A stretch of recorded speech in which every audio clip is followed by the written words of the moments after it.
Thank you for joining us this morning. First, I want to say Happy Father's Day to all of our fathers out there.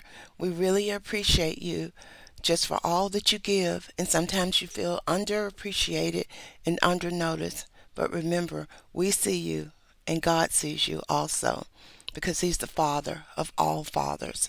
Our lesson this morning is entitled God's Servant King. God's Servant King. And it's going to be coming from the book of Ezekiel, chapter 37, verses 21 through 28. Think about the title, God's Servant King. To be in charge, but yet keep a servant attitude. A lot of times when people have positions of authority, they mostly think of how they can be served. But we're going to see that when you're in God's program and you're doing the things that God's calling you to do, that regardless of your position, you never forget that you are truly just a servant. And that if you're over people, you're there to help those people and to serve them. So with that, we'll get into our lesson. As I said, it's coming from Ezekiel chapter 37, verses 21 through 28. And it reads, And say unto them, Thus saith the Lord God, Behold, I will take the children of Israel from among the heathens, whether they be gone, and will gather them on every side, and bring them into their own land. And I will make them one nation in the land upon the mountain of Israel, and one king shall be king of them all. And they shall be no more two nations, neither shall they be divided into two kingdoms any more at all.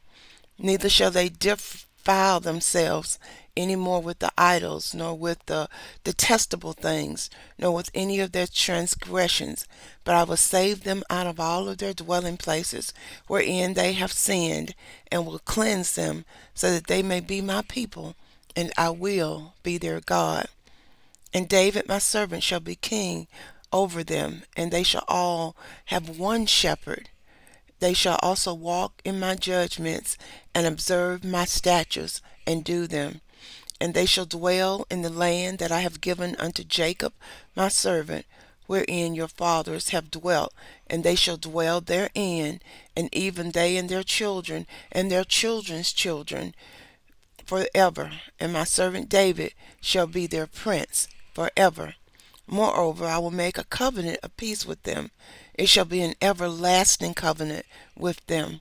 And I will place them and multiply them, and will be my sanctuary in the midst of them evermore.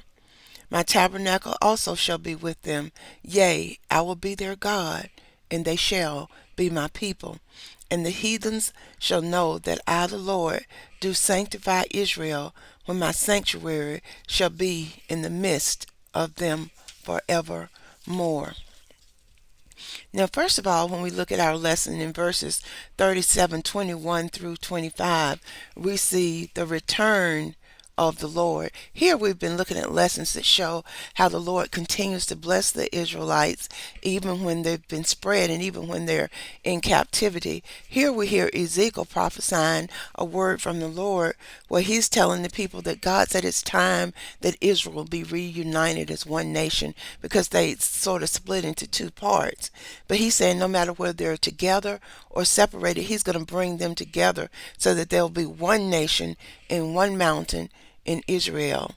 And then he went on to say that they will have one king and they will dwell in one place in the sense of they'll have a permanent home. Then it goes on in verse 23 to say that he's also going to cover their sins. He said in bringing Israel back together, in bringing his holy people, his chosen people back together, that he's going to cover the things that where they've defiled themselves while they were with other nations. He said they've done some detestable things. They've been disobedient and they made choices that were not very good choices. But God said he will have a king that will give them peace, but beyond that, he himself will make right their wrong. And he said that he would even take them away from the dwelling places that they were currently living in, and that he would give them better places when they are returned as one. And as he prepared to make his dwelling place among the Israelites. And he said that the thing about it was they had to be on one. And you know, we always see that thing about a house divided against itself can't stand.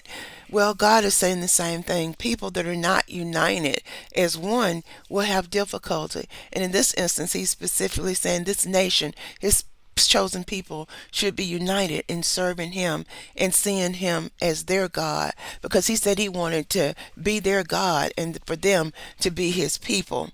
And then he told them that David would be a servant king, that he would be a king that would, and that's in the 24th verse, but that he would be a king that would bring that nation together in peace, and that the judgments that he judged with would be a mirror of the judgments of God, and that they would learn to not only follow his judgments, but then they would become more familiar with his statutes, and that they would do them.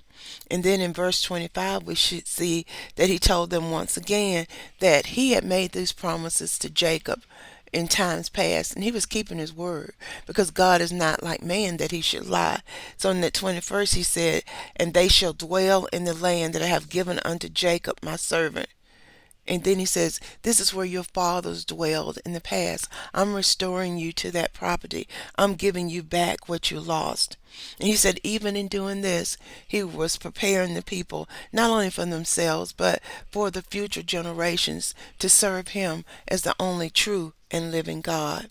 And then in verse 26, we see that he said that he was willing to make an everlasting covenant with them. And he said that he would make sure that they prosper. They would multiply in numbers.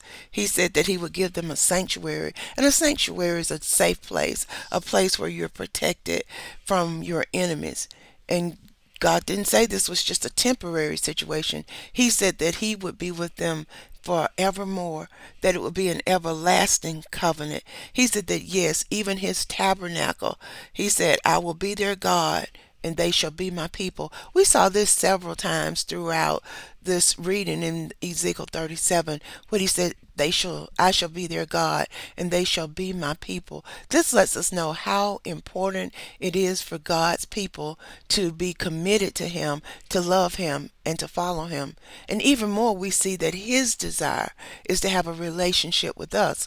And we know, even when we get to the book of Revelations, when it talks about the new heaven and the new earth, God is still saying that I will be your God and you shall be my people, if we choose to follow after him. And then in verse 28, he went on to say that the heathen shall know that I, the Lord, do sanctify Israel, when my sanctuary shall be in the midst of them forevermore. This last verse ends with the fact that the people won't have any question. Even unbelievers won't have any question as to the fact that God is God. He's going to provide that sanctuary. He's going to stand strong for his people. And he's saying that this is so much so that even the enemies that would rise up against the nation will come to realize that he is the strong God, and that he will prepare a safe place for his people. See you next week. And again, happy Father's Day.